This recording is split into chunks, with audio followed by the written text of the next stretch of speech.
अस्सलामु अलैकुम वरहमतुल्लाहि वबरकातुह। उम्मीद है कि आप तमाम हज़रात खैरियत से होंगे।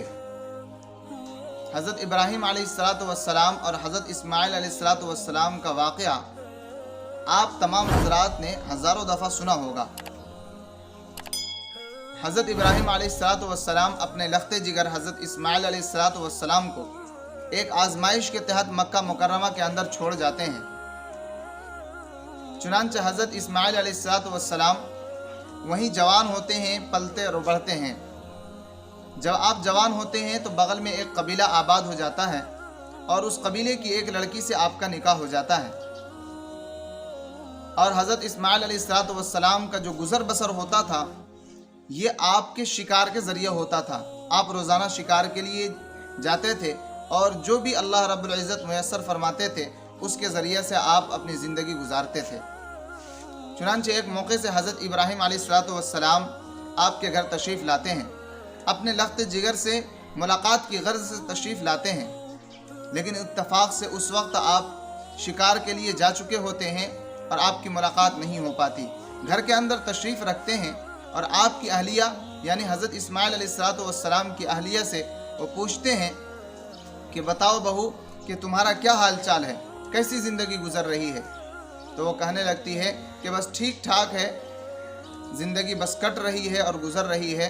इस्माइल अलैहिस्सलाम अभी शिकार के लिए गए हैं, जो भी होता है हम लोग मिल बांट कर खाते हैं, बस ज़िंदगी गुज़र रही है, किसी तरह से ज़िंदगी कट रही है। हज़रत इब्राहीम अलैहिस्सलाम ने जब ये नाशुक्री के अल्फाज सुने तब कुछ देर आपने गौर व फिक्र किया। उसके बाद फिर आप जाने का इरादा फरमा लिए और अपनी बहू से कहने लगे कि अच्छा ठीक है, अब मैं चलता हूँ और जब इस्माइल आ जाए तो उनसे मेरा सलाम अर्ज़ करना और उनसे कहना कि तुम्हारे घर की चौखट अच्छी नहीं है, लिहाजा इसे बदल ले।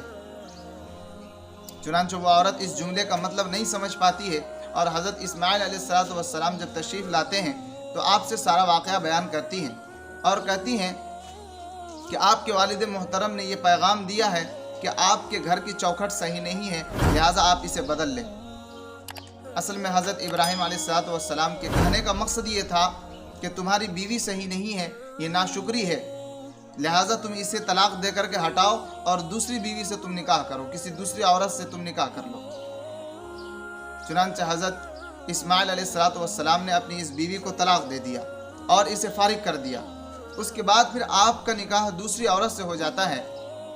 फिर साल 2 साल के बाद हज़रत इब्राहीम अलैहिस्सलाम तशरीफ़ लाते हैं और इत्तफाक से फिर आप शिकार के लिए गए होते हैं, आपसे मुलाकात नहीं हो पाती। आप घर के अंदर तशरीफ़ रखते हैं और आपकी नई बीवी से खैर खैरियत मालूम करते हैं कि बताओ कैसी ज़िंदगी गुजर रही है। तो वो कहती है कि जो भी है बस अल्लाह का शुक्र है। इस्माइल रोज़ाना शिकार करके लाते हैं, चूँकि रिज़्क़ तो अल्लाह के हाथ में है, कभी होता है कभी नहीं भी होता है। अगर हो गया तो हम खाकर अल्लाह का शुक्र अदा करते हैं और अगर नहीं हुआ तो हम इस पर सब्र करते हैं। और अल्लाह रब्बुल इज़्ज़त ने मुझे शौहर अता किया है, ये बड़े अखलाक़मंद हैं, बड़े अच्छे हैं, दीनदार हैं, मुत्तकी और परहेज़गार हैं और अपनी बीवी से बहुत ज़्यादा मोहब्बत करते हैं, यानी कि मुझसे बहुत ज़्यादा मोहब्बत करते हैं। हज़रत इब्राहीम अलैहिस्सलाम ने जब अपनी बहू का ये कलाम सुना और ये अंदाज़ गुफ्तगू देखा तो आपने कहा कि अच्छा ठीक है, अब मैं चलता हूँ, लेकिन इस्माइल को मेरे ये पैगाम दे देना कि जब वो आए तो उनसे कहना कि तुम्हारे घर की चौखट बहुत अच्छी है, लिहाजा तुम इसकी हिफाजत करते रहना। ये कह करके हज़रत इब्राहीम अलैहिस्सलाम रुखसत हो गए। जब हज़रत इस्माइल अलैहिस्सलाम तशरीफ़ लाए तो आपकी बीवी ने सारा वाक़या बताया और वो कहने लगी कि आपके वालिद मोहतरम आए थे और ये पैगाम दे गए हैं कि तुम्हारे घर की चौखट बहुत अच्छी है, लिहाजा तुम इसकी हिफाजत करना। तब हज़रत इस्माइल अलैहिस्सलाम फरमाते हैं कि असल में मेरे वालिद साहब के कहने का मतलब ये था कि तुम्हारी बीवी बहुत अच्छी है, शुक्रगुजार है, लिहाजा तुम इसकी पूरी ज़िंदगी हिफाजत करना और पूरी ज़िंदगी इसे अपने साथ रखना। इस वाक़े से हमें ये सबक मिलता है कि अल्लाह रब्बुल इज़्ज़त की शुक्रगुजारी हमें हर हाल में करनी चाहिए।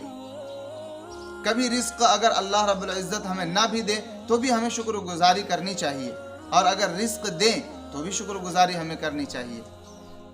اگر کبھی ہمارا پیٹ بھر جائے تو اللہ کا شکر ادا کریں، اور اگر ہمارا پیٹ کبھی خالی رہ جائے، کبھی ہم فاقے سے اگر گزر رہے ہوں تو اس پر صبر کریں۔ اللہ تعالیٰ کو شکر اور صبر کی توفیق عطا فرمائے، آمین۔